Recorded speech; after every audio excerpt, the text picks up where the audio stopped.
po, in summary po, ang compliance po kasi sa part nila is yung registration. Yun po, registration po siya sa BIR. Yan po, ma'am. Yan po yung sa JO, ha? Yes po. Kasi 54,000 lang a year yun sa kanila. Opo. Ibig sabihin, dati naman kasi sedula lang kinukuha. Kung sinasabi niyo po, BIR, DNG. BIR ang sinasabi niyo nung parang 2018. Ngayon lang po biglang nagsikuha na ng mga job order po namin na kumuha po niya. Sir, nung na-assign ako dito, magti 3 years na po, implemented naman na po yung sa mga job order po sa pagkakaalam ko po. Kasi marami naman po kaming nare-receive na renewal ng payment. May office po ba kayo dito? Sa ngayon po, sir, nandun po kami sa may Garampil Building. Ibig sabihin, ba't kailangan pang pumunta yung mga job order namin ng Cabanatuan? Sa Talavera. Talavera. Sir, doon po kasi yung district office po namin, nandun lang po yung section po para sa registration. Opo. Kung 2018 sinasabi, balik po ako doon. Sa totoo lang, ako po mismo ngayon nga lang nagkukuha na yung mga staff ko eh. Matagal na po staff yan eh.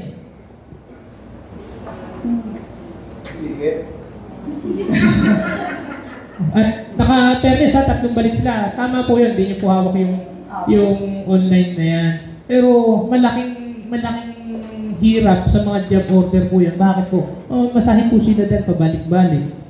Di ba? Ang dati naman, ang nilalagay, ina-attach lang naman pag job order ka, sedula.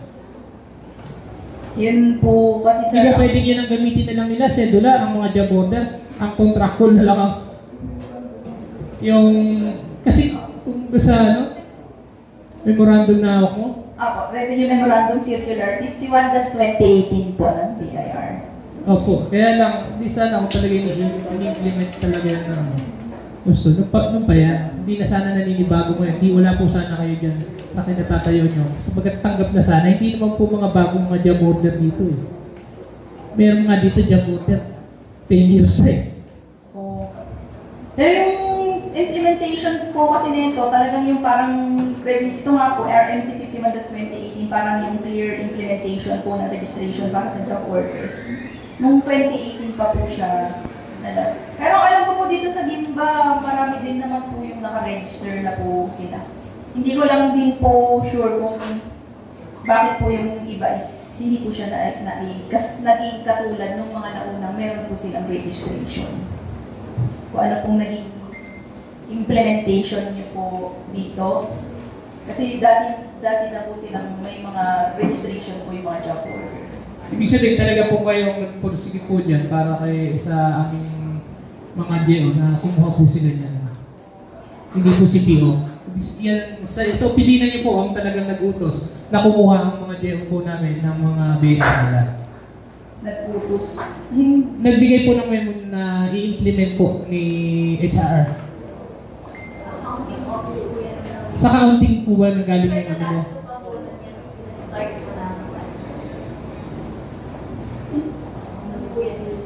Lahat po kasi since 2009 po, start po ang bayan ng NGO. Ano po, nalabigyan po ni Sir Nolasco na lahat ng job order na pag-travel po ng bayan ng 500 for registration. And then the following year po, may mga nagsipagbayan, sumunod yung iba po, hindi na rin po nagbabayan kasi meron naman po nila. Hindi naman sila mapag-permanent or aalis nila. Kaya po, may napag-permanent, nangyayari po, inabayaran po nila yung penalties. Hindi po nila po bayan. Tulungan siya lang. Opo. I-cite ko lang po yung ibang LGU po kasing hawakan namin. HR po talaga yung nasa-handle ng monitoring ng mga job, presently job order po nila. Cite ko lang din po, merong example, galing po kasi ako ng Lupaw. So sa Lupaw po, ganun po sila, si HR po yung handle, monitoring ng mga naka-list na yon. Tapos sila rin po ang lahat po nung dati nga po kasi merong renewal na 500 pesos. Si HR po lahat, yung sa HR office po nagagaling yung preparation po para sa renewal po nila. And then sila rin po yung nagmo-monitor regarding po sa filing po nila ng income tax. Para po yun po kasi yung nagiging problema. pag nagkaroon po tayo ng registration, tapos hindi po tayo nagkaroon ng proper filing, nagpe-penalty po.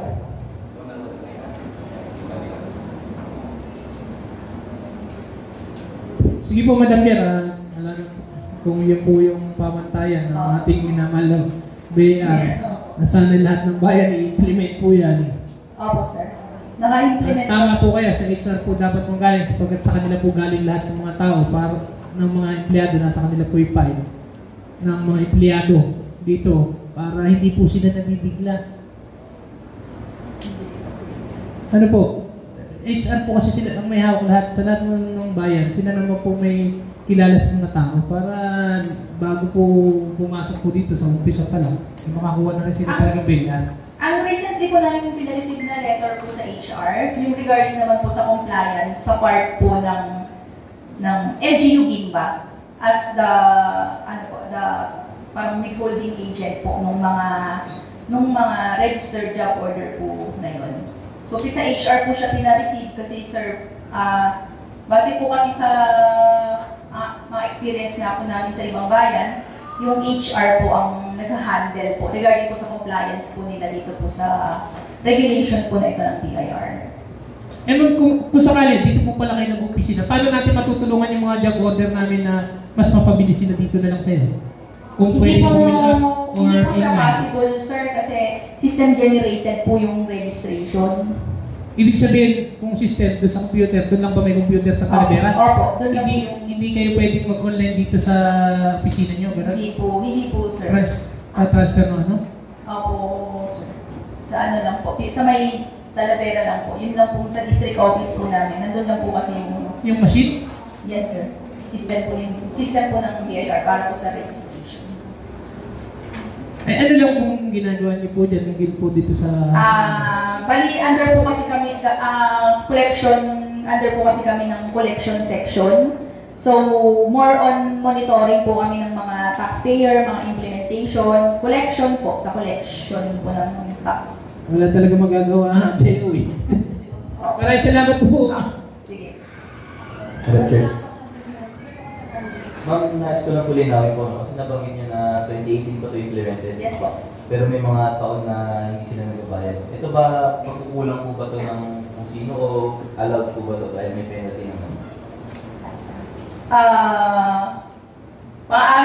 Masasabi ko lang po, maaaring pagkukulang din po sa part ng mismong job order, ng mismong empleyadong job order. Kasi registration po kasi yun, sir, under po sa name po niya. Kaya nga po pag hindi po siya nakapag-comply, yun po, kung usually nakikita nga po yung nagiging yung penalty po nun, pag pinaklose niya na po yung registration po niya. Pero ang may ano lang po namin kasi katulad nga po na experience namin sa ibang bayan para po maging maayos yung matulungan din po yung mga job order para po sa implementation. Ang namamahala po is yung HR na po. Based po sa experience po namin sa ibang bayan po. Sila po ang on monitoring. Kasi katulad po yung pinareceive po namin letter ngayon po sa HR, meron po silang pipirmahan doon na sworn bilang as LGU Gimba po, no? As LGU Gimba na nagkaroon ng proper compliance sa part po nung mga job order po under ng LGU Gimba.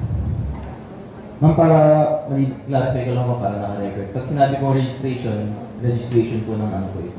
Yung mga job order po, sir, nire-register po sila as job professional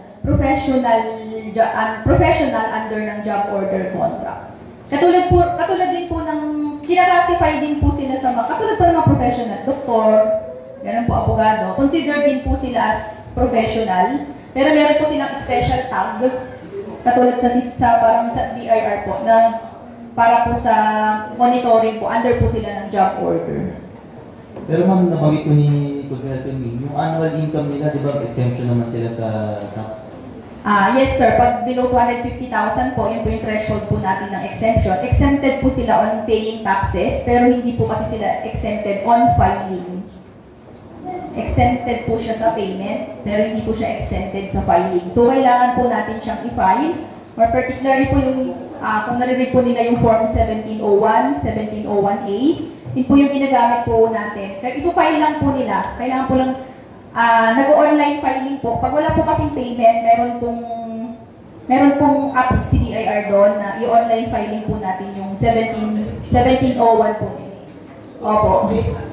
Hindi po sila pwedeng ma-exempt dito dahil exempted sila sa tax. Ito sa lahat po regardless of annual income. Hindi po, wala pong exemption sa filing. Wala pong exemption sa filing. Ang meron po tayo exemption is sa payment. Pag hindi po nila naabot yung threshold po na 250,000.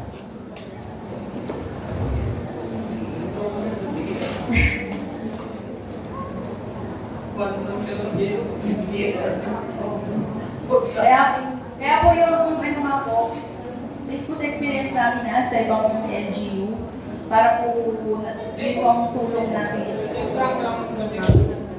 Halimbawa, hindi nakakuha yung job order namin. Kakasuhan mo ba? Ano po yun, sir? Hindi nakakuha ng BIR. Hindi siya nakakuha. Hindi nakabayad.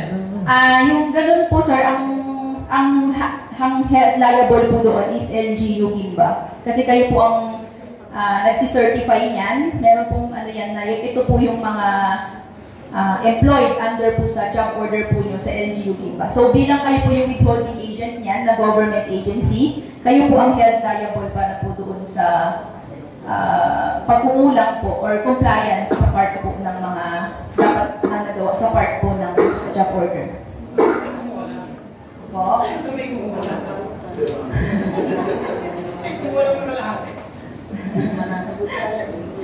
Kayo po kasi magsuswear po. Yun po yung latest na receive naming memo sa HR, yung pong list ng mga job order. So, isi-certify po yun ng, hindi ko lang po alam kung sino po magsi-certify na head of office dito po sa Gimba. Si-certify niya po yun na yun po yung mga list ng under po ng job order contract. Nagawa na lang din natin ang parang.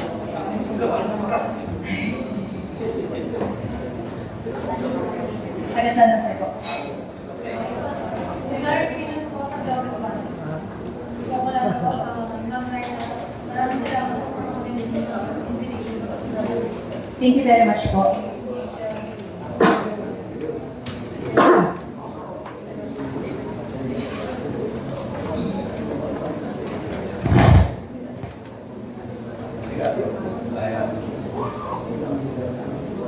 Kaya ang trabaho po ng kapulisan ay napakahalaga. Kaya po dahil po muna sila sa agenda natin na nakalagay sa paksa sa ikalawang pagbasa. An ordinance mandating all businesses operating within the territorial jurisdiction of Gimba engaged in manufacturing, selling, or distributing PNP uniforms, insignias, and other accoutrements to secure PNP certificate of conformity and prescribing penalties for violations thereof. Ang author po nito, SBM Giancarlo Fidison, Chairman, Committee on Peace and Order. Nag-invite po kayo sa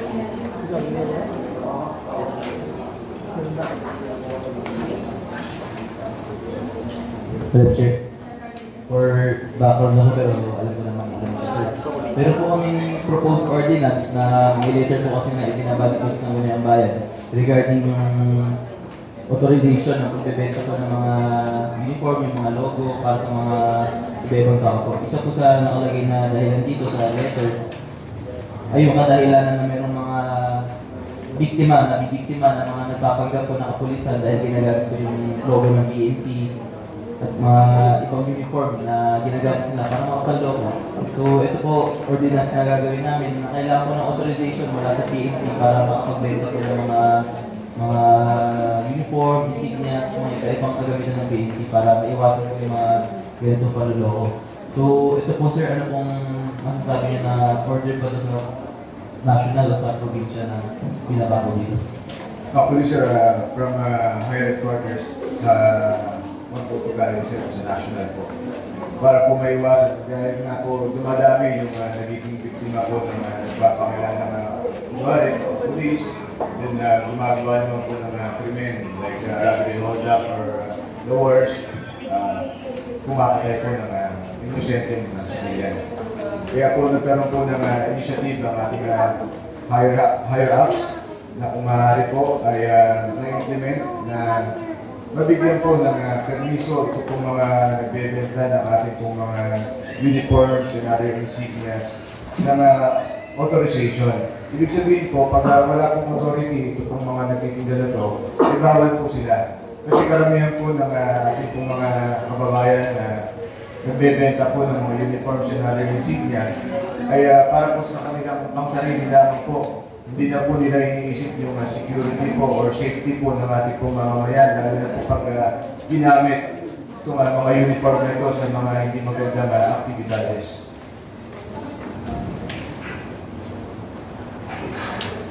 Sir, dagdag ko na rin po. Kasi nabagay ko kanina na marami tayong mga checkpoint. Pero napapansin ko minsan sa ibang lugar, sa ibang bayan, may mga checkpoint po sila, pero wala yung tarpaulin na nilalagyan na di ba po required yun na may nakalagay sila kung sino yung police, yung PPT? Yes, sir. Actually, in every checkpoint operation po, required po yung signages na tinatawag po. Nakalagay po doon kung ano pong unit po yung nagkakandak ng checkpoint, sino po yung team leader, at nandun din po yung contact number. So, in every checkpoint operation po natin, 8-man personnel po yan, led by officer. At para po masigurado na PNP or military po yung nagkakandak ng checkpoint, automatic po yung sinasabi po ninyo na may signage po siya. At the same time, meron din po patrol car. Yun po yung basic requirement po pagdating po sa checkpoint. Unlike po dun sa ating po mga offline staff, ito po yung mga randomly check na ginagawa po ng mga PNP personnel natin. Usually, mga body-body system lang po yan. Pagka nagkakanak po sila ng patrolling, may nakita po kayo na hinala, pwede na po nilang sitayin yun. Yung po tinatawag po natin offline sita sir. So, valid po yun sir, yung parang dalawa lang sila, mga motor, mga truck, yung check. Yes sir, basta po naka-full uniform po sila. At doon po sa uniform ay nakalagay po yung pangalan po nila, batch number. Kaya po makikita niyo po sa aming patrol uniform, maliban po sa mga patches po na nakalagay po, ano pong unit po namin. Nandito po yung batch po namin. Nakalagay din po yung batch number ng complete name po namin or yung apelido po namin. And usually po, pag nakakanta po ng operation po ang ating pag-droga, automatic po yan. Yun po yung tinatawag po namin tamang bihis. Hindi po pwedeng kung ano lang yung gusto mong isuot, yun na po yung pwedeng isuot. Kung hindi po, may prescribed uniform po kami in every operations na dapat po namin ihanda. Sa mga ibang bayan sir na napuntahan niyo, Alistino kayo, may mga incidents na po ba na ganito? May mga namimeke ng mga logo, ginagamit nila? Actually, yes sir. Hindi lamang po yung sa ibang bayan po. Kung mapapansin niyo po yung nangyari pong pagpatay dito po sa biktima po ng yung sa bus sa Karanglan, nakikita niyo po doon naka-camouflage shorts yung ating pong mga suspect. Yan po yung mga iniiwasan po natin na magamit po yung uniform ng PNP at ng AFP. Nang sa ganun po, malaman po talaga natin kung legal po or legit yung mga personnel na nagkakandak po ng operations po natin. Kasi po, para sa ating po mga taong bayan, pag nakakita po sila ng uniform, nagiging kampante po sila kasi alam nila may peacekeepers po dyan. Pero kung yung pong mga ghosts naman po yung makikita natin dyan, ay gagawa po ng kalokohan, di ba nakakatawa naman po yun para sa ating mga inosenteng mga kababayan po sir. Yun po sir, maraming salamat po sa paglilinaw at pagbibigay ng importansya dito sa ordinansang inihain namin para po sa protection ng mga mamamayan at para sa kapulisan din natin para ma-maintain po nila yung image ng kapulisan na sila po ay nandyan para tumulong, hindi po para nandoko ng kapwa natin. Salamat sir. Thank you very much po sir. Okay. Sir Repe, inaano ko lang po, ito pong ordinansa na hinihiling nyo, ito po yung nakatutok sa pagbebenta na mga store po, may mga pwesto po dito na nagbebenta ng mga uniforme po ng pulis at AFP. Po ba? Ano po? Sapagkat kung ikaw naman ay nakasuot ng uniform ng pulis, may national law naman po tayo, may nakatakdo. Kasi pinasak po dito sa penalty, parang talagang tinututukan po ng aming ordinansa. Ito po yung mga nagtitinda dito sa paligid natin ng mga bayan ng Lumba na dapat matutukan natin yung pagbibigay ng permit sa kanila. Kasi ang mananagat, tinignan ko, yung bipelo, isang tututok na dapat ang penalty niya, hindi na siya mabigyan ng permit, business permit. Ito po yung kanya po ordinansa po, na idinagdag po. Kung mamayagan niyo po sir, na yun po yung magiging penalty, yes sir. Opo, ito po yung sa draft ordinance na nakita ko, kasi tinitingnan ko nga yung penalty, sapagkat kung sa uniform naman, alam ko may national law na mayroong penalty talaga na mas may kaso eh. Mga usurpation po. Ito dagdag lang para mas makatulong po sa PNP siguro ang bayad kay bago mo. Actually sir, kung nabasa ko na, hindi lamang po yung physical stores, kundi pati yung online. Online, oo. Opo, kasi may mga identified po tayo na nabebenta po online, maliban po sa mga stores. So, pag na-identify po na within our AOR po yung mag-aako na yun, pwede po natin sila mas-dahil po yun sir. Tingnan ko nga yung penalty, tapos detain, BTLD. So, kailangan to. Sa online, ang talagang mahirap tutukan eh. Yes sir. Yung mga kanila natin. Pero pagdating po sa online po sir, meron naman, may unit naman po tayo na nakatalaga para po dyan, para ma-monitor po kung talaga pong detain mo nagagawin po sa atin. May mga cybercrime units na po tayo dyan na nag-check at saka yung ITMS po natin. So nag-base po kami dyan sa mga IP address at sa mga possible information na pwede po namin makuha pagdating po din sa social media accounts po nila. Tapi itong sa implementing office, hindi kasanay dito ang sa barangay para ma-trace din nila yung mga pwesto. Kung halimbawa kung gusto ninyo pong dagdagan dito kung nakatira po, pwede naman po yun sir. Kasi ang kung po dito, kung nabasa po nyo sa implementing office is yung business permit and licensing department. Kasi sila po yung pwede po na mag-revoke ng mga permit po ng mga establishments po natin o yung mga tindahan po natin pagdating po ng nagkaroon sila ng violations. Tinitingnan ko lang baka mas makatulong din yung sa barangay. Alam mo naman, sa barangay kasi mas sa online kung minsan meron na sa barangay. Hindi na-trace ng detail natin o dito. Yes sir. Kaya po sir, pagdating sa barangay level, meron po kami mga operatiba or meron po kami mga kasanggahan ng mga barangay official and other sabi na natin barangay level natin na sila po yung magbabalidate kung talaga kung yung doon sa area nila ay may ganyan pong mangyayari o nagaganap na bentahan.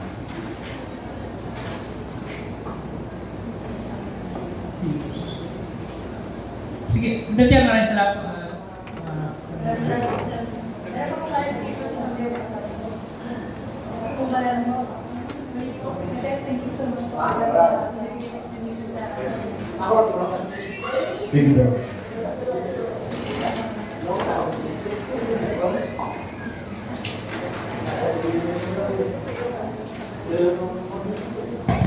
Okay po, dako na po tayo sa tinatapos na gawain. Resolution authorizing the local chief executive normally Solito A. Galapon to enter and sign contracts and agreements with the following contractors. Edgar Alan Guzman, represented by Joe Mark Chavez for Binibining Gimba 2024. David Brass, Castillo Brass, RGB Drum and Beaters, Romel Garcia, Razorhead, represented by Ma'am Rhea Leiva Santos, Municipal Tourism Officer. 159 founding anniversary chairperson.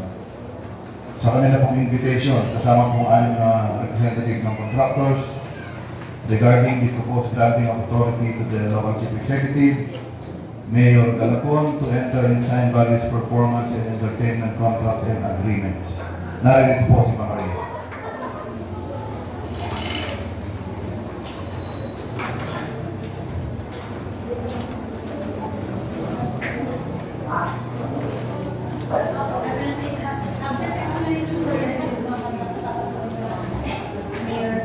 Good afternoon, Vice Mayor. Good afternoon po sa lahat ng members ng Sangguniang Bayan at sa lahat po ng nandito ngayon. Last Friday po ay nagkaroon ng meeting ang Fiesta Committee at yun pong mga draft contract mababaliwala po lahat kasi marami pong naging pagbabago at wala pa rin naman pong nangyayari na bidding or purchasing po.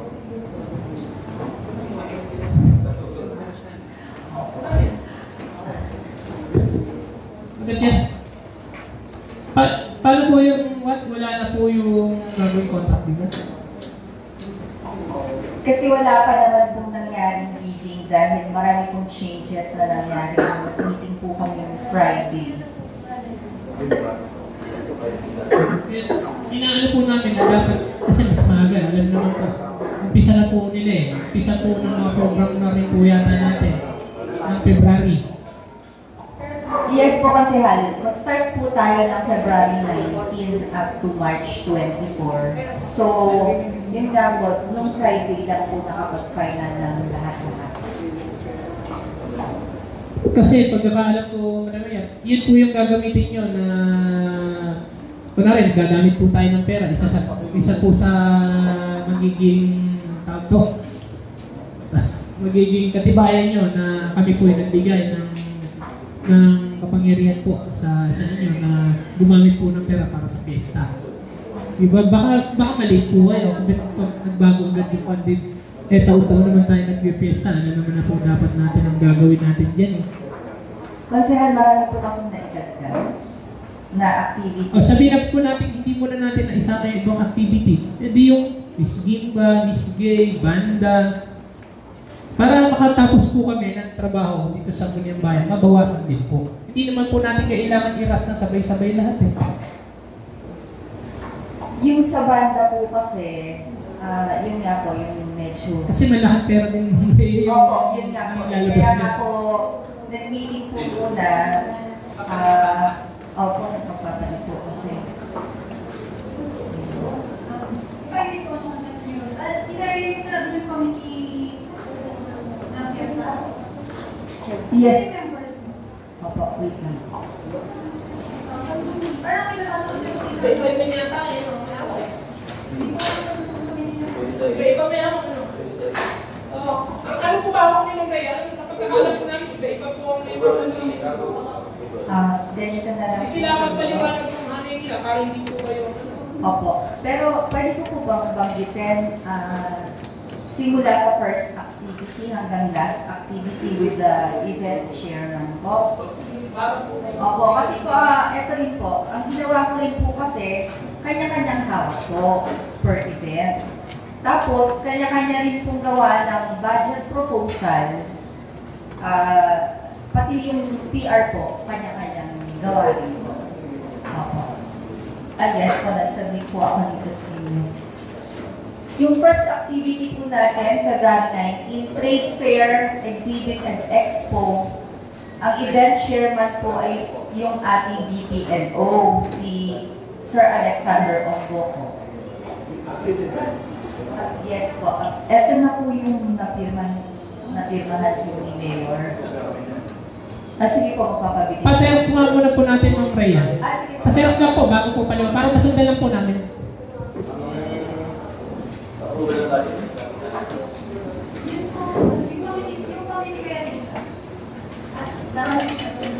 Opo, nasa second page din po. Ako ang muna yung sa country.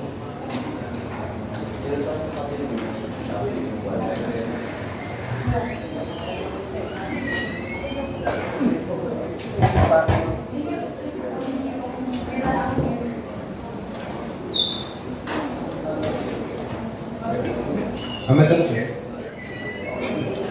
Titaya, Yes po. lahat po ng aling na mga kontrata, wala na po ito. Mababago.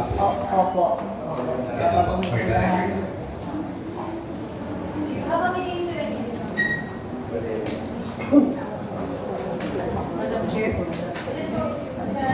Maria, pwede po ba matanong kung magkano budget natin sa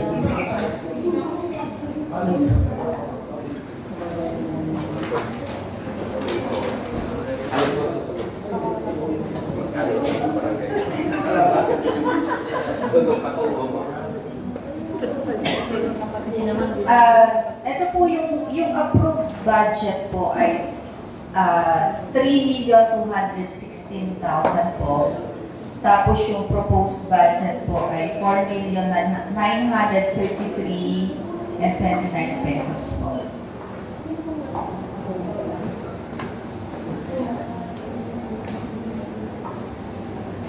Madam Chair. With the given budget po ma'am, kamusta po yung implementation natin ng programs in preparation po sa testing? Yes po. Sige po, habang hinihintay po natin yung Xerox copy. Yung sa trade fair and exhibit po, meron po tayong mga pasalubong makers po dito sa Gimba. Kasali po sila doon. Plus, katulong din po natin yung Nueva Ecija DTI po. Sila po yung mag-i-invite ng mga exhibitors from other towns. And yung OLS ko po nagsabi na gusto rin po nilang i-showcase po yung robotics nila. Tsaka po yung Gimba BFP po magkakaroon din daw po ng expo.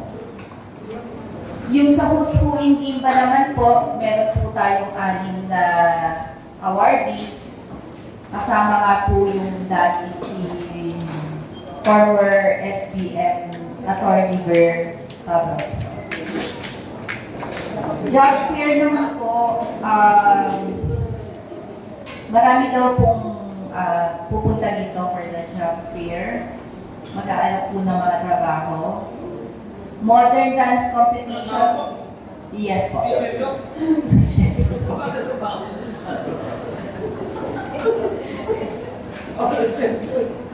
Modern dance competition po, sa 8 clusters po ng mga SKs, 7 daw po yung nag-confirm. Cluster 8 daw po, hindi pa daw po nag-confirm. Pwede ba kung gusto?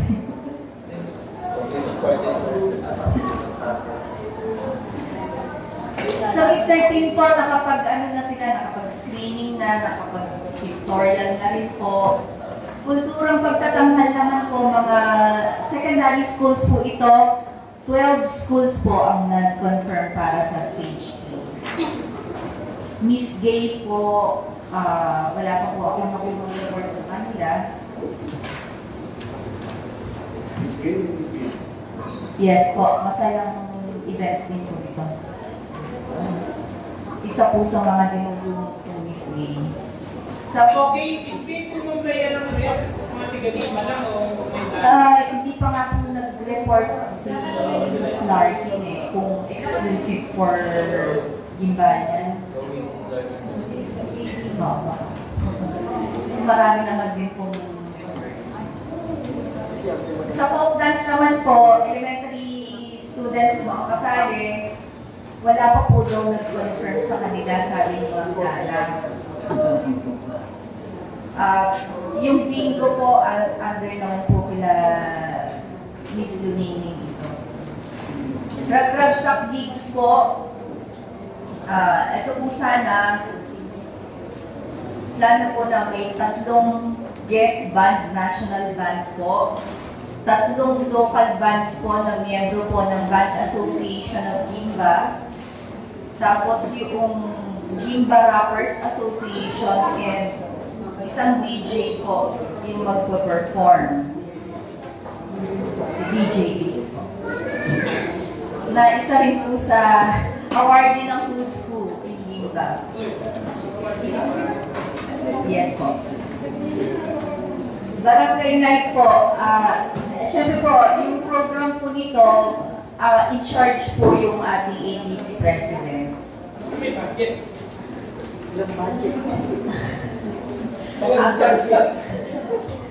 Meron, I think meron po, kasi naka-attend po ako ng yung first meeting po ng mga ABC. Nawawala na lahat po lang yung... Meron po sila. Yun lang po, hindi ko po alam kung ano yung magiging program nila doon. Pero meron din po silang orchestra. Sa part naman po ng festejos, yung mga essential, yun po yung ibigay. Ang float parade po natin ngayon, may pa-contest po tayo. Ang mga kasali po sa contest, yung mga business establishments po, except yung mga national brands po like yung Jollibee, hindi na po sila, hindi na po yung mga big players kasali sa contest. Kasama pa rin po syempre yung mga Miss Ginba, Miss Gay, Mr. T na kakarin. So yun po yung last.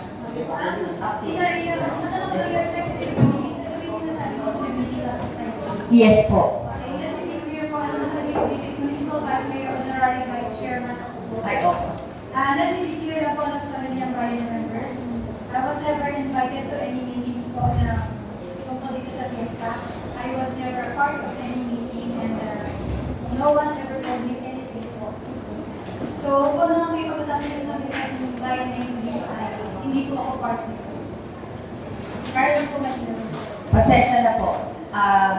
Correction lang po. Yung pinatawag na po pala sa meeting ay yung mga events committee chairman. Opo, nagpatawag po si Mayor nung Friday. Okay po, pero rin naman po kasi meron po sa executive committee na dapat kayo tuloyin mo. Hindi ako yung point ni kasi atin mo ngayon na bakit mo mag-alala yung mga contracts na hindi sila nakapos. Opo. Okay po, hindi ko po ako sa Sige po. Balikan ko po yung activities, tsaka po yung mga event chairman po natin. February 19, Trade Fair and Exhibit, event chairman, yung BPLO po natin, si Sir Alexander Tongoco.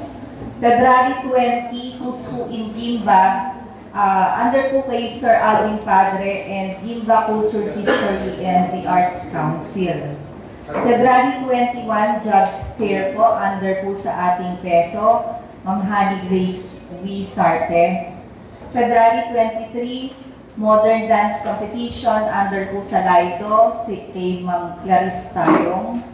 February 24, Mr. Tin Gimba, under po kay Sir Fernando Guzman and Sir Hener Fernandez.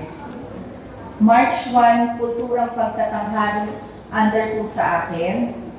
March 2, Miss Gay, under po kay Miss Larkin de Guzman. March 8, Folk Dance Competition, under po sa ating MSWDO Maria Elaine Labasan. March 13, under Bingo, under po kay Ma'am Luningning Dagrizabal. March 15, Ragragsak Gigs, under po sa akin. March 22, Binibining Gimba, under po sa ating assessor, kay Sir Tony Asuncion. March 23, Barangay Night, under po sa ating ABC President, Bonbon Dizon. March 24, Float Contest and Parade, under po sa ating HRMO, Romel Lizarondo. Yung executive committee po, yung sa second page po natin, honorary chairman po ang mayor, Dr. Jesulito Galapon. Honorary vice chairman, vice mayor, Darlene Jean Antoinette Beltran. At ako po yung na-appoint na founding anniversary overall chairperson. Wala po kasing gustong tumanggap ng trabaho. Nawalan na lang po na. No choice po. Tumi ako. Ang vice chairperson po ay ang ating HRMO, si Sir Romel Lizarondo. Sa finance po, ang ating treasurer, Ma'am Ludivina Lazano. Budget and appropriation, ang ating budget officer, Sir Eli Ramos. Auditor, ang ating municipal accountant, Sir King Philip David. Secretary, si Sir Alvin Padre po. Yung other, ground and zoning, amusement, and baratilyo, and traffic management, ang ating pong MPDO, Sir Florante Serrano. Physical arrangement and stage preparations and electricals, Engineer Rodolfo Galupe, ang ating pong municipal engineer. Sa procurement po, yung food, refreshments, lights and sounds, tarpaulin, si Sir Glenn Jes Sarti po. Sa mga awards naman po and souvenir program, si Sir Alvin Padre. Risk management po, ang ating pong MDRRMO, Sir Homer Santiago, at ang ating BFP Chief, si Ma'am Melissa Perez po. Parang nagulat ah. Hindi po, Parang hindi kasama sa... Kasama po. Health emergencies po. Ang ating Municipal Health Officer, Dr. Maria Jenny Tadeo, at ang sa JCH po, si Dr. Manuel Dalafon. Sa Security, Peace and Order po, ang ating Chief of Police po, at yung Army Commanding Officer po, dito sa Gimba. Sa Plaza Security and Parking naman po, si Sir Marcelito Velasco. Sa pagpapanatili naman po ng kalinisan, of course, yung membro po natin, si Sir Gideon Pascual. In charge naman po sa lead wall coverage, si Sir Nimrod Manlulu. For public information naman po, si Sir S.J. Giwo. Yan po. Okay. Sige po, ito pong mga binigay niyo po, ito naman po, ito po sigurado na. Opo. Final na to. Final na po. Ano po? Yung sinasabi yung executive committee, kaya nagbago po yung ano, kaya namin nangyari. Meron din po yan last year. Hindi, yung pagbabago, ba't biglang nagbago? Siyempre, pinag-usapan niya. Ay, hindi po. Itong executive committee, di ba, sabi niyo, di ba, may una na po kayong pinasa eh. May mga naidagdag lang po dito. Oo. Dito po sa working committee. Opo, sa working committee. Sa working committee ang nagbago po. Sa mga event, di ba may nadagdag din? Sa event, wala. Tinanggihan lang ng iba. Kaya nagpalit ng mga tao magpumanda sa program. Yun lang yung napag-usapan niyo? Hindi po. Or sa expenses? Okay lang po ito. Wala pong nagbago dito sa activities, saka po yung mga event chairman.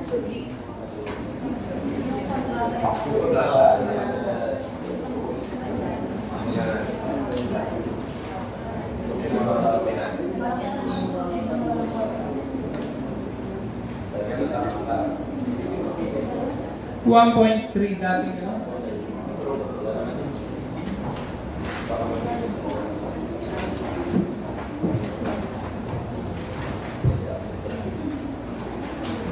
Kaya ibig sabihin, ma'am, total executive committee naman na po kayo.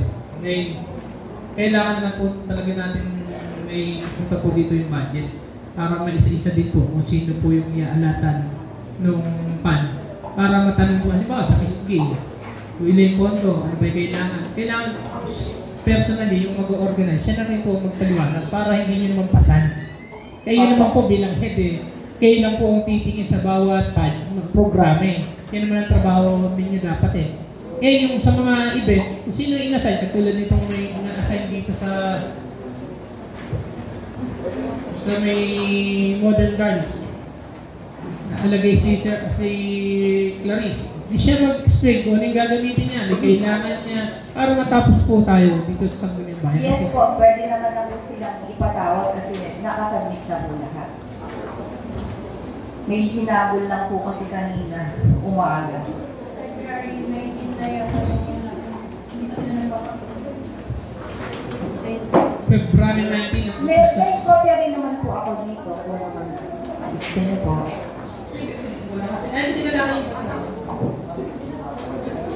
Sige po, may copy po kayo ng mga expenses po talaga ng final niyo po na pag-usapan doon sa meeting niyo po. Committee. Per event, gusto niyo po. Opo, pwede po. Dapat yun na lang. Kung yun yung final, yun na lang po sabihin niyo po dito para ilista natin kung ilan yung kung ilan yung expenses nila po doon. Pwede ka, halimbawa, isayin po natin kung per ilan. Chair, na po, Mang Leo.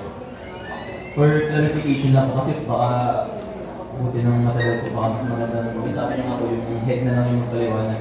Ang pinatawag nga po natin si Ma'am Rhea dito yung nabanggit niya na yung mga magmumuha sana. So nabanggit niyo po na cancel po ito lahat. So, yung sa explanation po na expenses, okay lang naman po na mag-proceed kayo ngayon, pero tama nga po yung pwede na susunod. Bilang overall chairman, parang mahirap nga po na pasanin lahat. Total may mga kanya-kanya head po to. Yun nga lang, ang worry po ng Sangguniang Bayan ay baka mahuli po tayo sa schedule. Kaya as much as possible, gusto po namin na makita na rin po yung expenses nga po, yung mga program. Kaya, ano, gusto Yes po. May copy po ba kayo? And gumawa rin po kasi kami nung yung for augmentation and for supplemental budget na kakasamit lang po namin kay budget officer. So, bago yun po i-ano po, yan po final na po yan yung mga babanggitin nyo ng expenses. Opo. Maliban po dito sa tatlong events po ata ito, nakakailangan niya ng MOA sa Binibini-Gimba, sa parade, saka sa Regret sa Kicks. Yes po. Ito po wala pa po itong final na budget. Meron po yung proposal na po, nandito na po sa akin. Pero, syempre po, yung approval po ng for supplemental, doon po nakasalalay, para matuloy po itong Supplemental pa, ibig sabihin, hindi po sapat yung pondo natin. Yes po. Ibig sabihin, tumaas po, kung noong nakakaraan, 1.5 million ang ipinopondo ng nakaraan. Ngayon, kinapos pa po tayo. Sa pagkataon-taon naman natin ninana yan eh. Pinaghahandaan yan. Nagtataka ko ngayon, bakit magsusupplemental ka ngayon? Ibig sabihin, lumaki. Ang alam mo, 1.5, di nga lang 1.5 ang nakalagay doon sa budget natin yan eh. Opo, kasi nagpa-supplemental din po last year yata. Ma'am Rhea, dapat po, katulad itong mga event, dapat nakatapat na rin po yung mga gastusin lang. Hindi, kung talagang malaki, doon lang naman magmumuha to eh. Yes po, meron po ako. Yung wala binasa kami. po kanina. Okay po. Wala po kami. Sige po. Wala, ito pong pinasa po kasi wala. Kaya naman tayo ng mga magkakir, kasi nga, kung isang malaki gastos nung ano eh. Yung isang event ng banda. Hindi kaya itong bigyan niya sila ng mga Sa Xerox po, kontraka sila. isa pang page. Yun sa gastos Yung last test na po, ito yung natingin ko. Yung last test kasi meron tayo miniging itemized na budget. Oo. Kasi tulad po kagaya ngayon, wala pa tayo nakapunta dito. Yung mga kandidato ng Mr. Pizza ay napakarami na po. So para lang natin patuloy po yung pinaprovide ng ating LG para sa kanila. Sa uli kasi nagkakaproblema ito ng Rhea. Sasabihin nung nag-organize, hindi nung binigay sa amin yung pondo eh. Eh gusto namin mismo sa kanila, malaman, ilan pa talaga yung pera, ilan ba yung gagamitin mo. Huwag mong ituro yung kasama mo. Yun yung ibig sabihin Ma'am Rhea na alam ko naman, pag tayo lang po nagpaliwanag niyan, sa inyo po sasapol lahat ng kwetuhan na si mga ganito, at least sa kanila po galing. Yes po. With regards po to Miss Gay and Mr. Tim, kasi po sila, marami po silang sponsors. So yung papremyo po nila ay hindi po sasagutin ng munisipyo. Pwede ko po bang masahin yan, kahit yung dalawang yun lang. Yes po, per event, yung approved budget and yung proposed budget po. Bali sila. Pakikita niyo po yung difference. Hindi po na, kailangan makita muna natin yun. Kasi bali,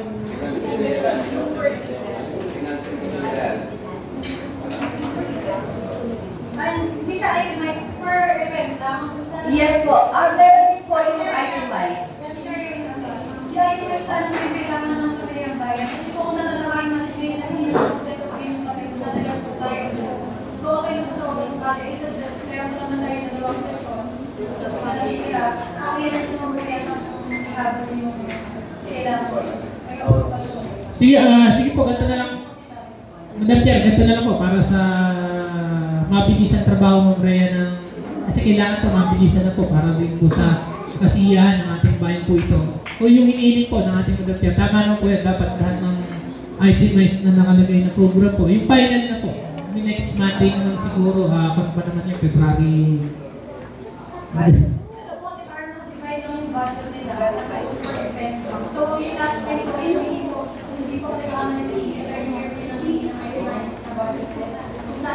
4.9? Kasi souvenir po nandun nakalagay yung food packs, yung food learning stocks, Yes po, Vice. Meron po ako Itemized. yung itemized. Kaya lang po, maganda nga po na yung Yung mismo- executive chairman ang mag-present. Yes po. Bukod po kasi dyan sa hawak yung itemize na yan, kailangan po dun sa mismong hepe na nangangasiwa ng programa. Siya po magsabi, bakit siya natuon, kailangan niya po ng pagbigay sa mga judge or mga ano, tapos sino ba, mayroon ba siya, ito ba hindi nasasagutin ng munisipyo kasi meron pong nag-sponsor ng Globe or Smart. Dapat po talaga yung mga malalaking expenses po dyan or mga programa, sila po talaga mag-explain.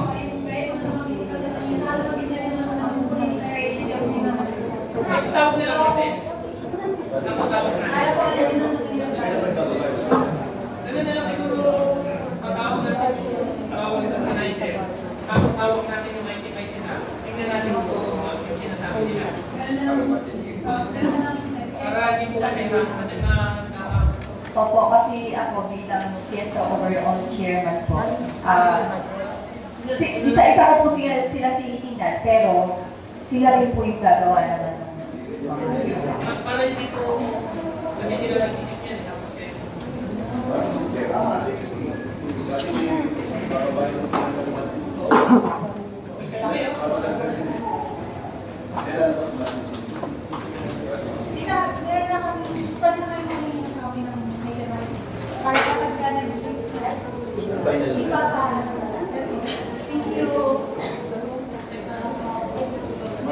Kaya lang po kasi itong hawak kong copy, aside from dun sa sinadmit po nila, gumawa ako ng sarili kong, from their proposed budget ko. Kaya kung ito po yung i-xerox natin, ito po yung gamit ko sa office. Opo.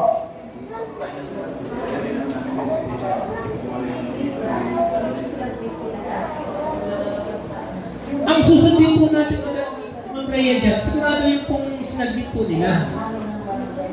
Yes po eh. Ito yung naginaw ko po yung transfer ko lang po kasi opo kasi po yung magpapapirma po sila sa akin ng mga purchase request. Madali ko po ma-check kung sarili ko po yung kopya. Kung iisang format po. Kasi yung mga sinasabit po nila magkakaiba po sila ng format. Matulad ditong barangay na, tatingnan namin 65.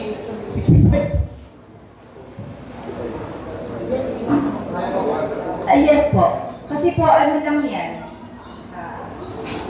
Proposed budget. Ano po ito?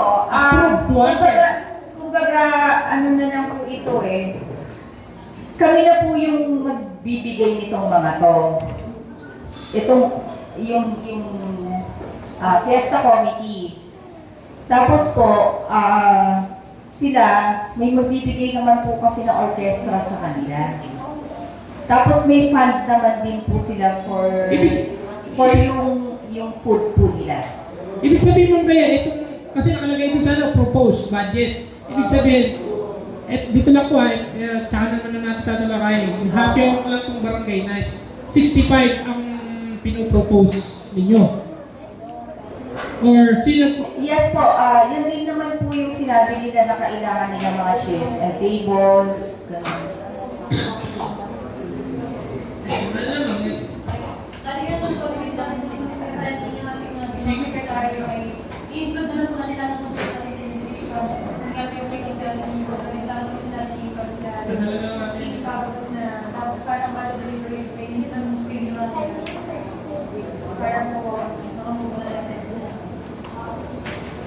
Prepare panel. Ma'am Rhea, siguro ano lang, concern lang po lang sa ganyan. Ito nga po yung mga nabanggit nyo na cancel na papasukin na mawa sa ano. Kung maaari po na sa next session na pag tinakil natin ito, may final mga third party contracts na papasukin. Para may consider po natin dito sa budget. Kasi baka mamaya may iba po tayo makontrata, ito pala yung magiging budget para mabilis po yung contract. Noted po. Thank Thank you. you. Thank you.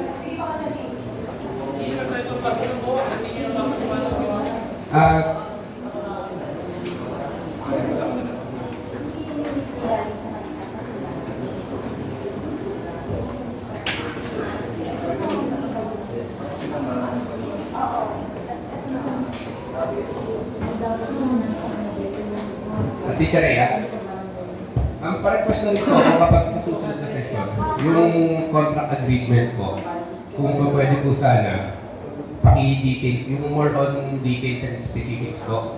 Kunwari po itong yung kontrata kunwari po sa itong float parade. Kung ilan po yung kung ilan sila, kung ilan tao. Ilan po yung band members? Opo. Yung specifics po nung kausap natin sa kapatlata. At saka yung kwento, kung mas maaga po sana namin makuha yung mga copies, sana kung this week po, mas maganda rin po. Ngayon na po, konsehal, pwede nyo i-xerox na lang po. Sige po. Yun lang po. Pero yung sa... Yung sa... expenses po ito. Sa expenses. Yung sa contract po kasi napansin ko po dito sa mga nauna nating contract na ginawa, kulang po siya sa specifics. Kung na rin po, pag may kukunin po tayong banda, sino po yung mga band members nila? Kasi nakita ko eraser. Sino yung band member ng eraser heads? Yes po. Opo. Sige po. Yung sa eraser heads po, ultra combo na po yung tawag sa kanila. Wala po si Iberia.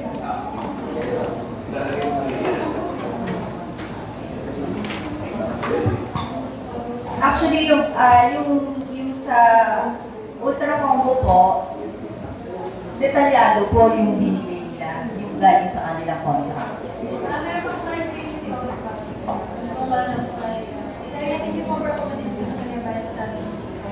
Thank you, Vice Mayor, at thank you po sa inyong lahat, mga kasihan.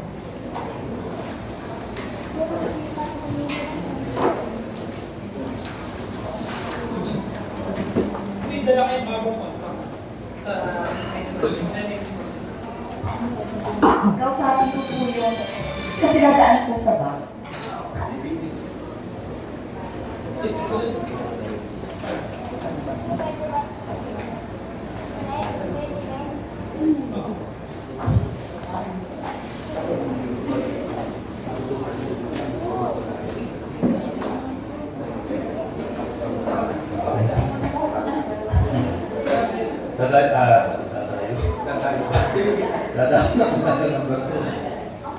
An ordinance creating Municipal Government Department Head 1 Youth Development Officer, Municipal Youth Development Officer Salary 24, and providing qualification standards thereof, amending Article 2, Section 5 and 6 of Municipal Ordinance Number 30, Series 2020, subject to existing laws, rules and regulations. Ang sponsor ko, SPM Giancarlo P. Dizon, SPM Stephanie Alvarez Caonay, and SPM Anthony P. Ubaldo. Ang nasabi pong draft ordinance ay kasama po sa ating mga attachments para sa agenda na ito.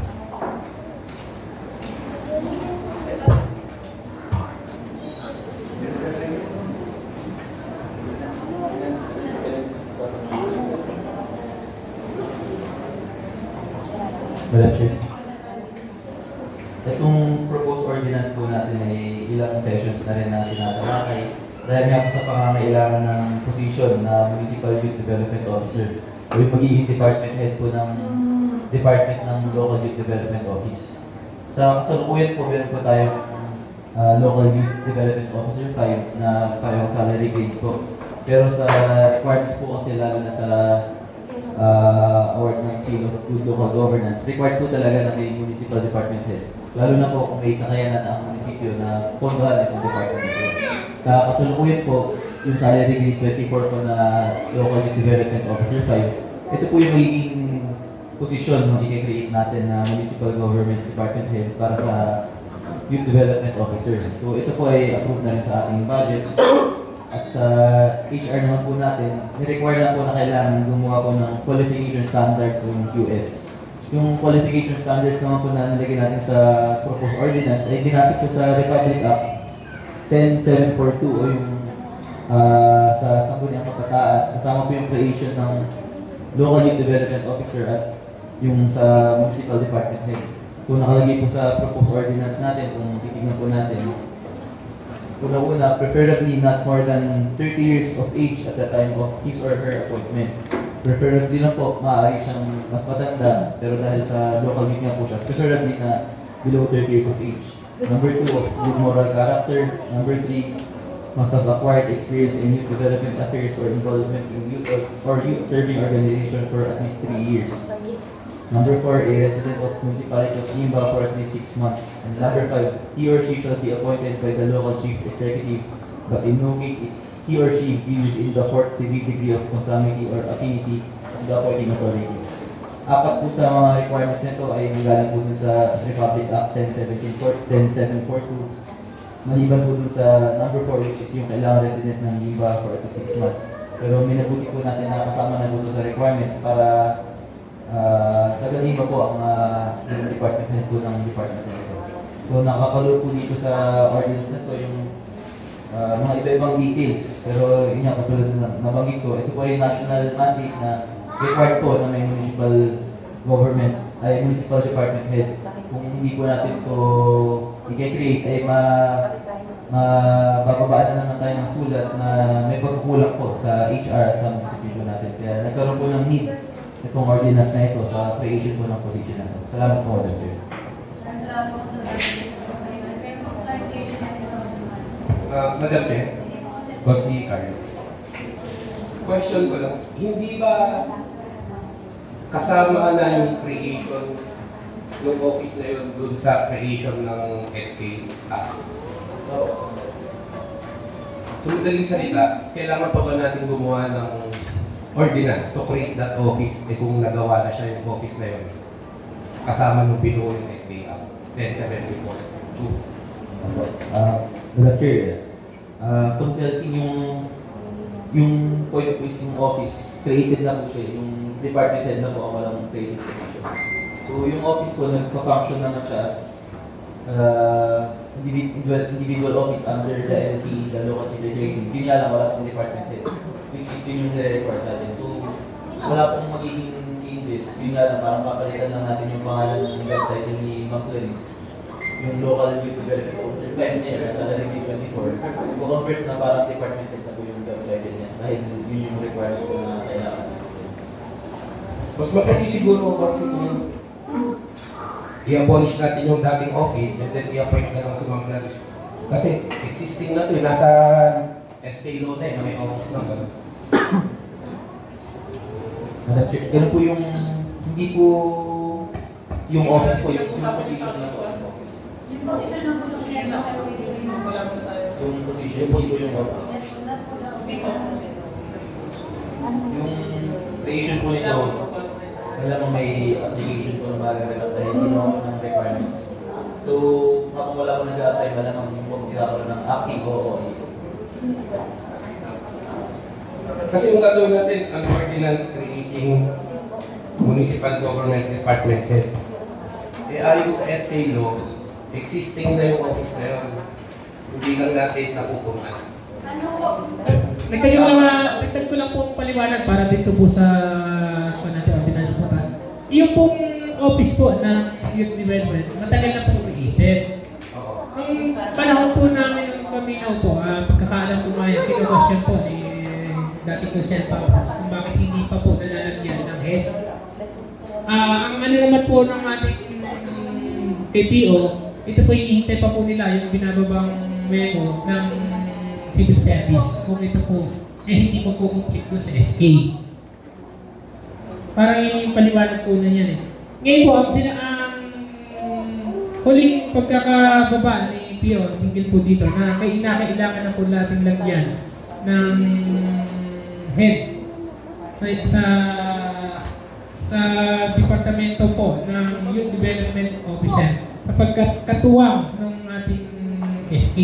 Pero yung created po na office nila, talagang may office na sila. Ngayon yung kailangan lang natin siguro dito na inihiling yung ordinance na gawin para magkaroon naman na ng tao yung opisina. Kasi baligtad eh. Nagkaroon na yung opisina, walang tao. Parang ganun yung naging maliwanag niya. Ngayon, ang pinopoint naman ni Innocent King, bakit kailangan pa nun eh? Pwede naman talagang ilagay na punong bayan mo pa. Kaya lang, ito po kasi kahilingan ng HR na gumawa din tayo ng isang ordinance creating. Ang pagka-identity ko si Consi, ang hinihiling ni HR, dagdagan yung qualifications na nandito sa existing SK. Kasi ginawa nilang head department ginawa nilang salary grade 24. Samantalang nun, pagkakaalam ko po ito, halos 15 lang yata. Ng panahon, nung nag-appoint lang sila. Ang isa pang concern ko, Madam Chair, kasi naalala ko ng mga panahon na sinusubukan mag-create ng office, according to, ang naalala ko, hindi pwede tumaas ng SG 18.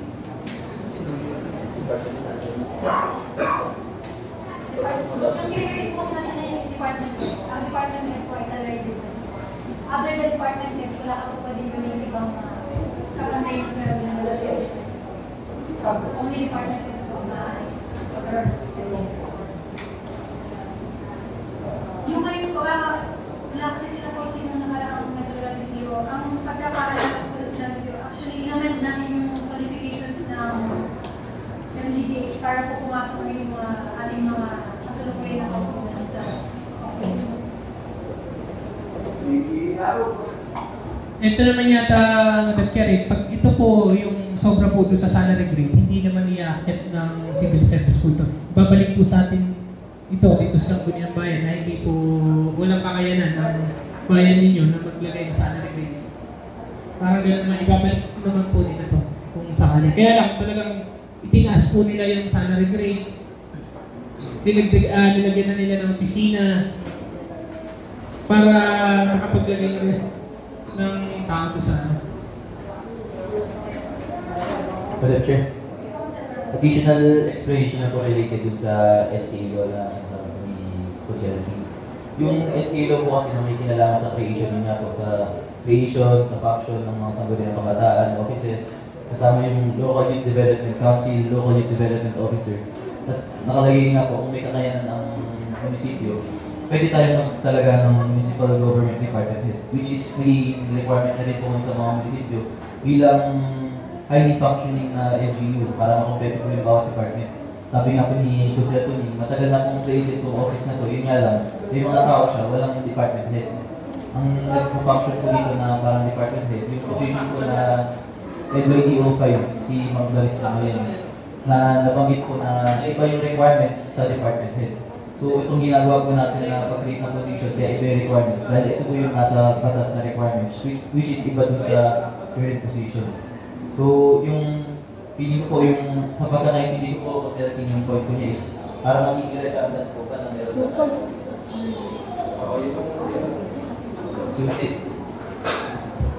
kasi ang pagkakaunawa ko po, parang created na yung office nung kinreate yung SK, no? So parang hindi na natin kailangan gumawa ng ordinance to create the office. Yung tao ng officer, tsaka salary officer. Salary at tsaka officer ang natin. Yung office, alam na yan, bibili yan. Yung sabi ko, wala, creative lang. Wala nung sumipo ng SK, may opisina na sila. May departamento sila. Kaya lang, ang inaan dito siguro.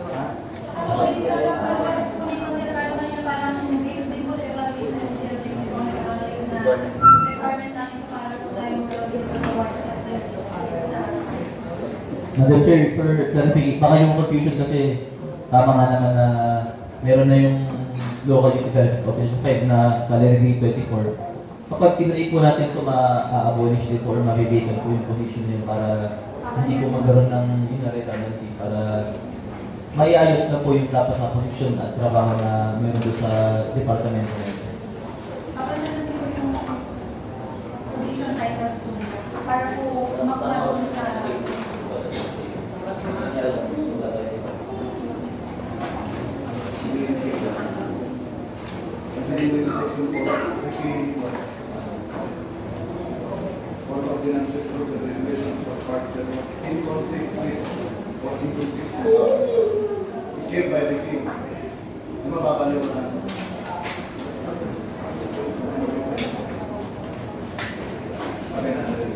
Section 4.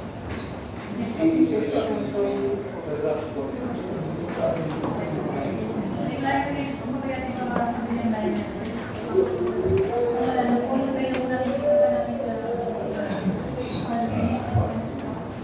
Number 3, an ordinance reclassifying the position of Nurse 2 to Nurse 3 with salary grade 17, consistent with the modification of nurse positions provided for in DBN Circular number 2021-2, ang sponsor po, SBM Giancarlo P. Dizon and SBM Stephanie Alvarez ng Anay.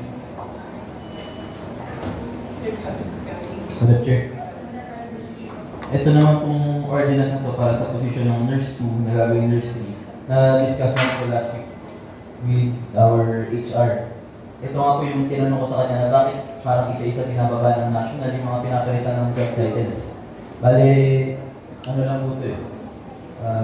Yung napapapalitan yung job title, para yung salary grade, para yung trabaho. So nakalagay sa letter po nila dito na nagsimula yung position na to na Nurse 3 talaga siya. Noong January 1, 2020, ginawa nilang Nurse 2, salary grade 17, pareho lang. Tapos, noong 2021, binalik sila sa Nurse 3 dahil inayos po yung salary grade ng Nurse 1 at Nurse 2. Yung salary grade 17, Nurse 3 po talaga. So, pagbabalik lang po sa dating job title ng Nurse 3 na ginawang Nurse 2, ibabalik po sa Nurse 3. Ito naman po yung wala namang kailangan ng karagdagan na budget, papalitan na po talaga yung pangalan ng position. Second, ibig sabihin yung salary, for the record na, yung salary grade 17 to 15. 16. Salary grade 15 to 16. Yung babaguhin. Wala pong babaguhin. Sa salary grade, increase na. Hindi po tataas yung salary grade.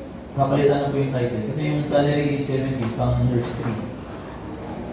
Dating Nurse 2 po siya, which is salary grade 16 lang dapat. So para may tama po yung trabaho, kapalitan po yung job title.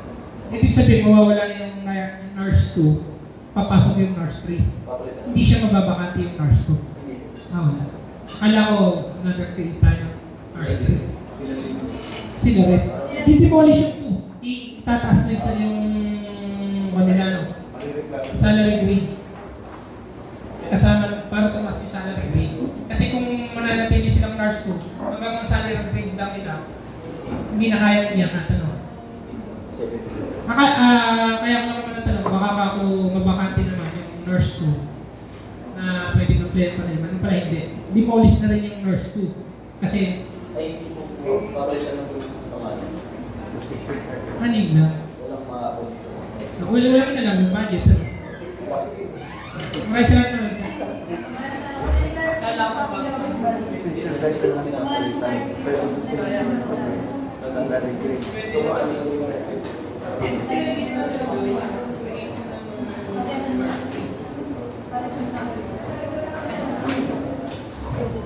Madam Chair, kung wala na po tayong mga bisita na ating pong tatanungin, minumukay ko. Ano yan po? Resume po. Sino ba? Wala na eh. Minumukay ko na magbalik na po tayo sa ating pagpupulong.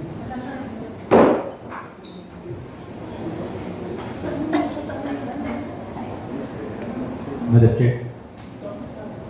After discussion po ng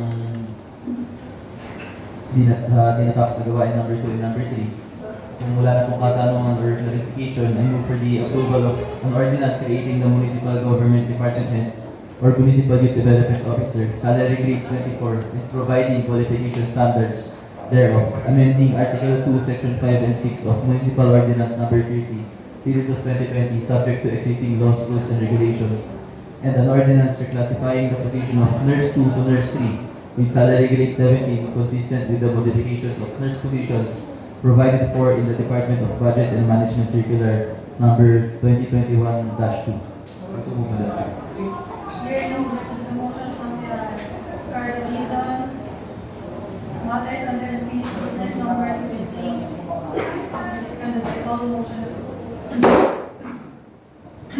Sa urgent measure po, resolution supplementing the terms and conditions on the part of the contractor Marlon and Maga provided in SB Resolution number 136 Series of 2023, ang sponsor po Giancarlo P. Dizon, Chairman, and SBM King Berhil P. Pablos.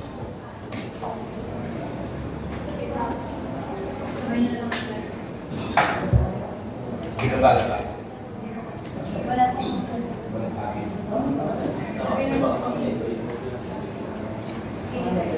Hindi na lang tayo.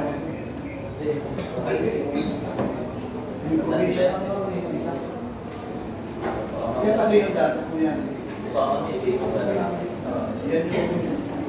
Wala po kasi tayong file nung ipagtibay nung November po ba yan? Wala tayong file. Kaya po, yan po ay para sa filing natin. Yan po yung lumang November po. Wala po tayong file. Ito tayo makita.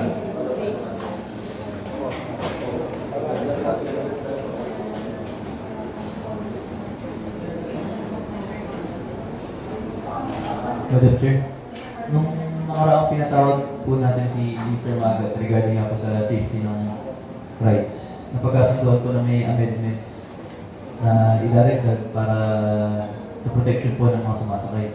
Nabanggit po niya na meron na siyang pinirmahan sa mayor's office. Hindi niya po yung hinihintay na sana natin ang kopya bago natin maprobahan. Sa kakulangan po ng dokumento na ito, siguro i-book for the next session kung kapayag po yung co-sponsor si Consulting.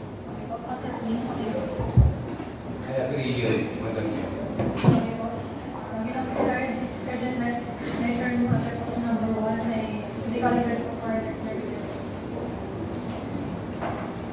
Ang pangalawa po, resolution approving 64 applications for new and renewal of franchise to operate motorized tricycle for hire in municipality of Iba. The chairman of transportation, SBM Julius Bradford Luma, is the sponsor. Madam Chair,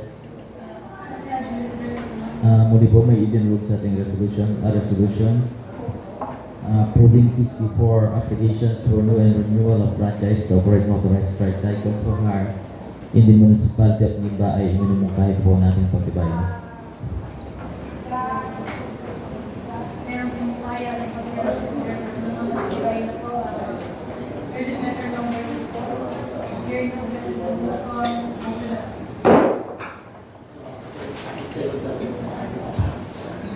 Yung pong paksa sa ikalawang pagbasa natin nalala po kanina, ito na po tayo.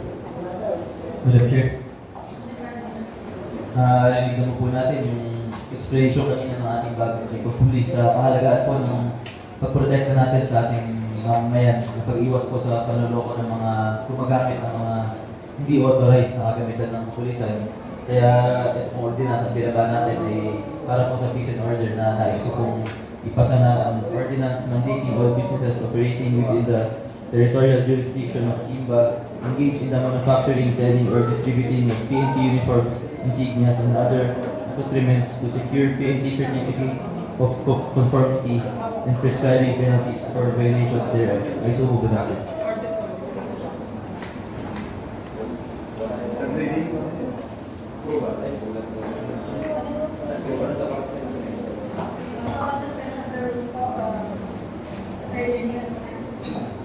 meron pong kaya ni Consultant Dizon.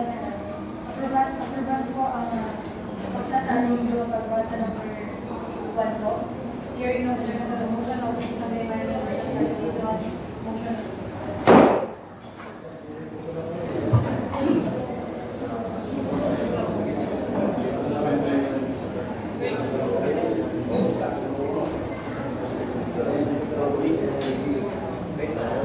Other matters.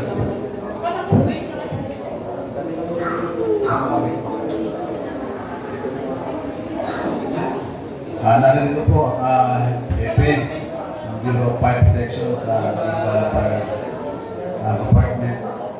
Ang ating pong EPE, si Ma'am Perez.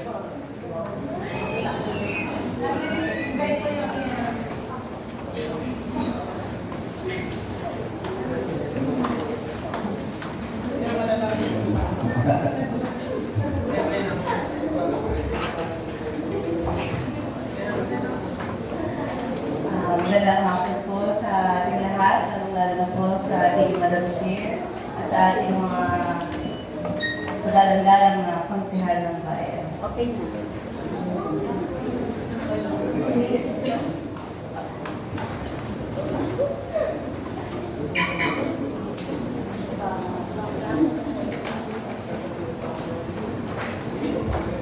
Madam Chair, pwede po bang tanongin si Ma'am Perez, ano po ba ang ating hangarin sa pagtungo po dito sa bulwagan ng sangguniang bayan ng Gimba? Actually po, kay Vice po ako kailangan. Pero itutulog ko na rin po sa inyo. Dahil dito na rin po ako, ikulap ko na yung chance na itulog sa inyo ang aming activities. Ngayon darating na Fire Prevention Month.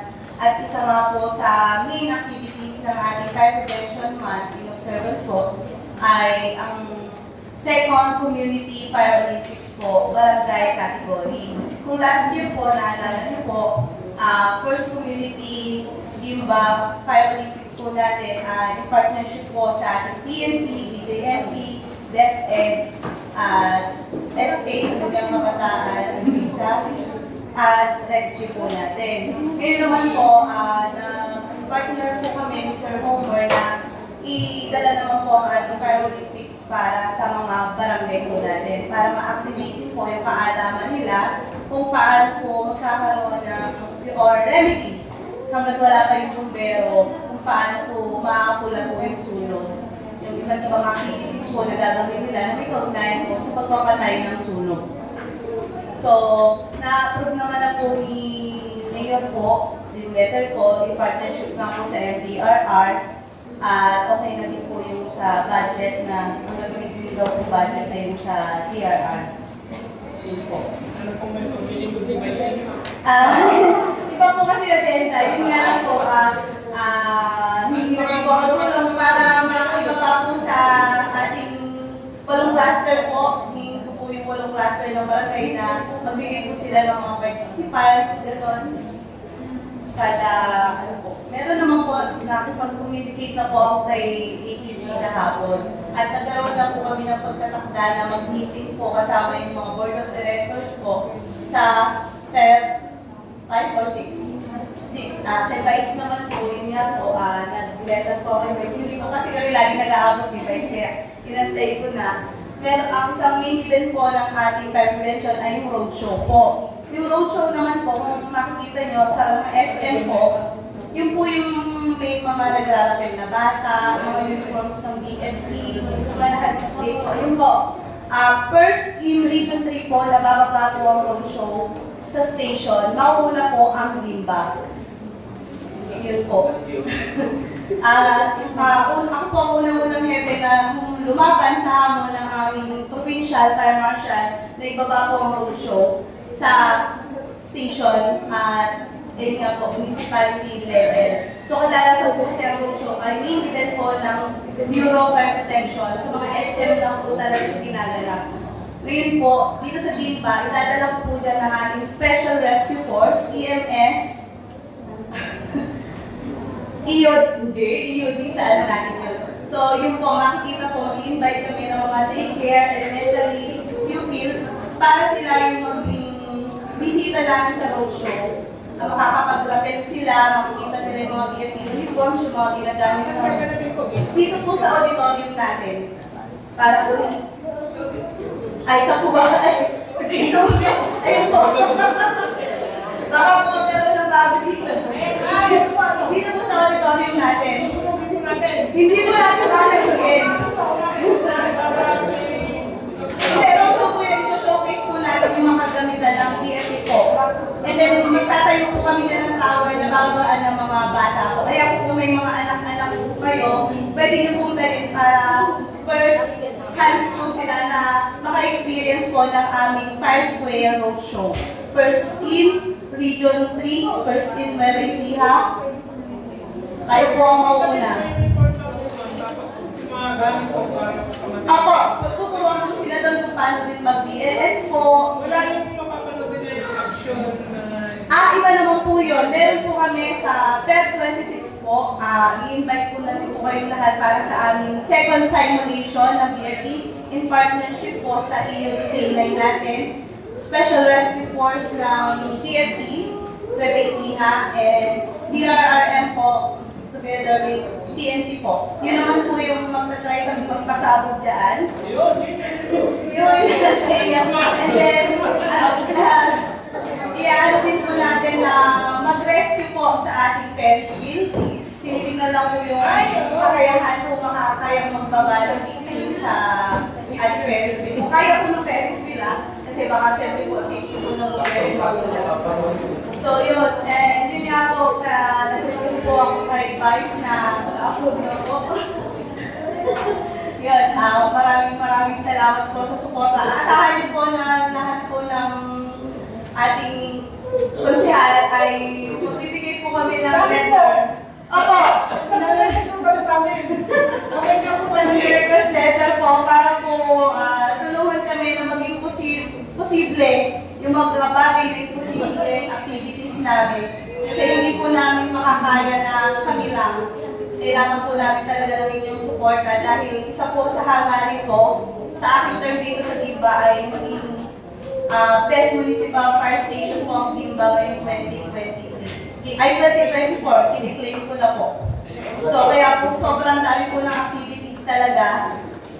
Sige nga po, sana po ay suportahan niyo po kami. At ngayon pa lamang po, nagpapasalamat po ako sa ating minamahal na Vice Mayor at sa ating mga konsehal, sa inyo po mga konsehal sa pagsuporta. Maraming salamat po. Salamat po, Madam Chair. Madam Chair, Ma'am Melissa, para sa, alam mo niyo po, nung pag-usapan natin, ni-report ko po kayo na sa committee ito.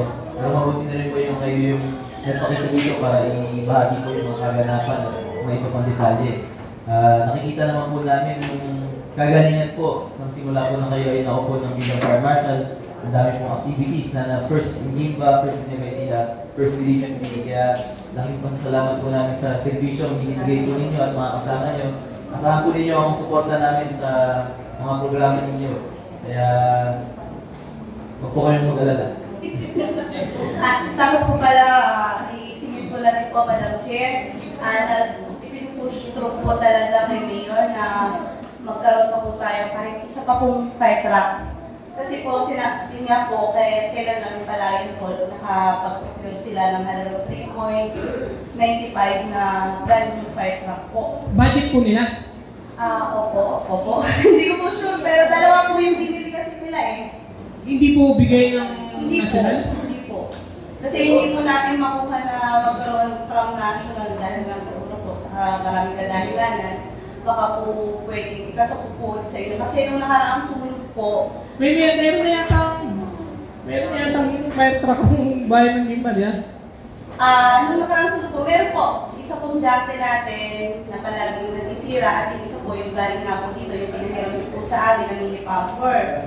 Noong nakaraang December 31 nga po, nagkasunod na po tayo. Ayun po, nakita din po ni Mayor yung kalagayan, hindi po agad nakabugay malaking truck natin kasi talaga po pag China, maraming nararamdaman na hindi po namin nililihan kasi China po yung salita ng marami po talaga nararamdaman, basta jumpy fire truck po, talagang sirain po. So, yung isang truck po natin, bumubuga sa likod, yung isa hindi talaga agad nakabuga sa harap kasi po, basta nagkaroon po siya ng problema. Yung bago po yan, yung malaki? Yung luma po. So, yun po, kung hindi po agad naagapan na dumating po yung karating bayan natin, talagang lalaki po yung sunod sa alos. Delikado pa po yun, malapit nang abutin yung mga pintura, kaya pasalamat po tayo at mabilis din yung responde ng Quezon, Talugtog at Aliaga po. Kaya nga po sabi ko kay Mayor, nakita nyo naman po kako yung kahit anong bilis po ng mga personel sa pag-responde, kung yung aparatos naman po namin ay hindi first hand, kahit ano po syempre, na inaalagaan po natin yan, talaga nagkakaroon pa rin po ng aberya. Pagdating po doon sa talagang responde. Ilan po ba personal nyo? Po? Ilan po ba personal nyo? 21 po, pang 22 po ako. Tapos po may dalawa po kaming GO. May gero po rin. Meron na po. Galing po dito sa... Opo, sila po yung matutulong namin na kapag kulang po sa tao, sumasakay po talaga sila sa mini pumper ng LG. Yung po ng mayor's office, yun.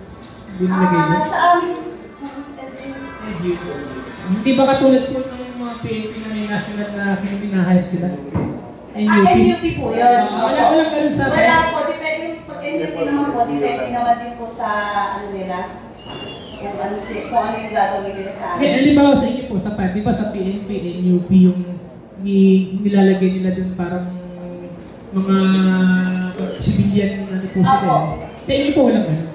Meron din po kami mga NUP, pero kadalasan po nasa national office sila, nasa region. Hindi pa bumababa. Opo, bihira po kung meron pong maging NUP from national na taga-Bimba, pwede po siyang ibaba dito sa station. Nag-apply po kasi ako at last year. So, ayun po. Sige po. Sana po matulungan niyo po na ng bagong fire truck po. Kasunod na po nun ang substation po. Ako, after po ng fire truck, hihingi naman po ako ng substation sa inyo para sa Saan hanggang... tayo nagkakarga? Natanong nga po natin. Ay, kulang na kulang po ang hydrant natin po dito. Hindi, dito po tayo nagkakarga dito. Opo, sa Pamana po. Sa harap. Pamana, opo. Hindi ba kayo nasasagab? Hindi ba sa gabal doon? Sa Gaban nga po kasi... Kasi may nakita akong pwesto dati eh. Walang pwesto doon, hindi nga pinagpaparkan yun eh. Opo, bawal po. Ngayon, nagtataka ko, may pwesto na eh. Dati, mag-park, ayaw. Ngayon, nagkaroon ng pwesto. Bawal po na maharangan yung ating hydrant. Yun po yung isang concern ko din po dyan, nakita nadaan ako po minsan. Hindi po ba pwede yung pwede natin ipakon sa pamanay na dapat iklaro po nila yan. Pag mabilisan po, magtatagal ko po kayong magkaroon ng refill dyan. Apektado po ang service ng fire. Dapat clear po lahat yun. Yun nga po din yung isa sa project ko na magdudod po tayo ng mga hydrant. Lalo na po doon sa may isa ng basurahan. Saan yung basurahan? Opo, yung sa San Felipe po kasi po time consuming po lagi kapag nagkarga yung truck. Hindi naman po makapasok yung malaki sa kadahilan po na maliit ba yung daanan, papasok. Kaya yung pumper lang po yung nakakapasok. So, kapag po talaga po siya, gaya ng bagong taon nga po, may mga kaputok na nagsutukan, magdamag po na nagpapatay ng apo yung ating mga bumbero doon. Halos kasong gabi po sa kasong parking ng mga... Yung parking bawal eh. Pero si Ma'am na magkukunsam kasi hindi talaga... Opo. Kakausapin na lang po namin yun. Ipag-communicate na lang po kami sa amin. Yung ating mga Gaya members na pabilisan maraming salamat. Opo, salamat po. Thank you po. Hindi po ba lang kami hindi pa po na kompleto ng mga... Ay, hindi. Pagkakakas. Cluster mo. Hindi yung practice.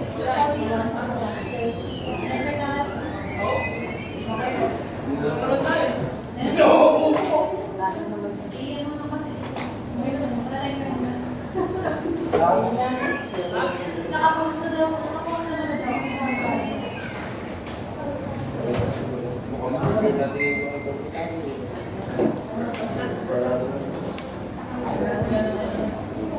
Hindi, iabot ko lang yung sa ayuda po ni Senator Tolentino kung hindi pa 600 po yun.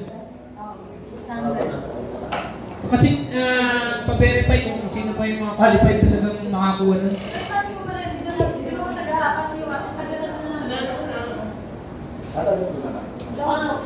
Madam Chair, ang nangyari po kasi nung nakaraan, Madam Chair, 487 lang yung nakalista, bumaba.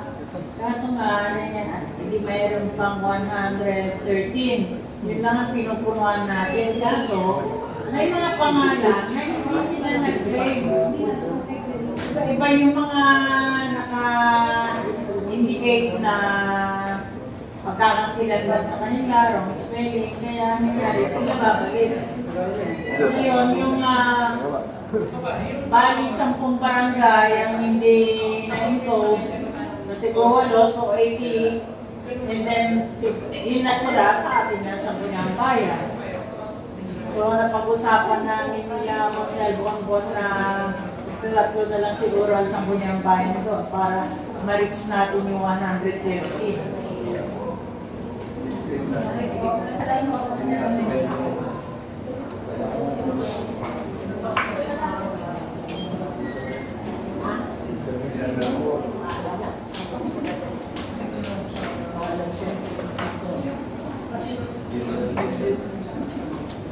Saan po yung nagpo-forward sa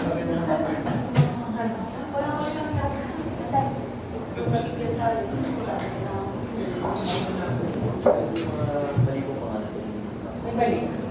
Hindi ko nila ulit. So, mali yung address, mali yung spelling. Pero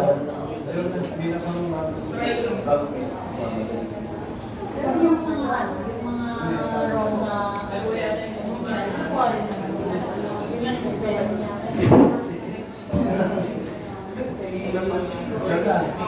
Motion.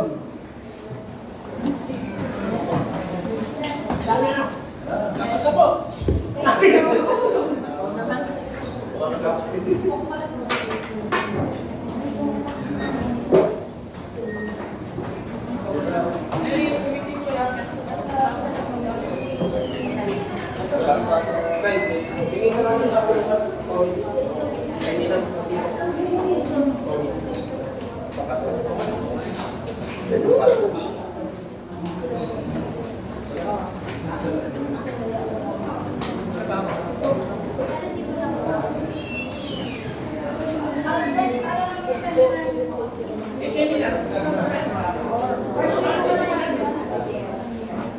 Detail.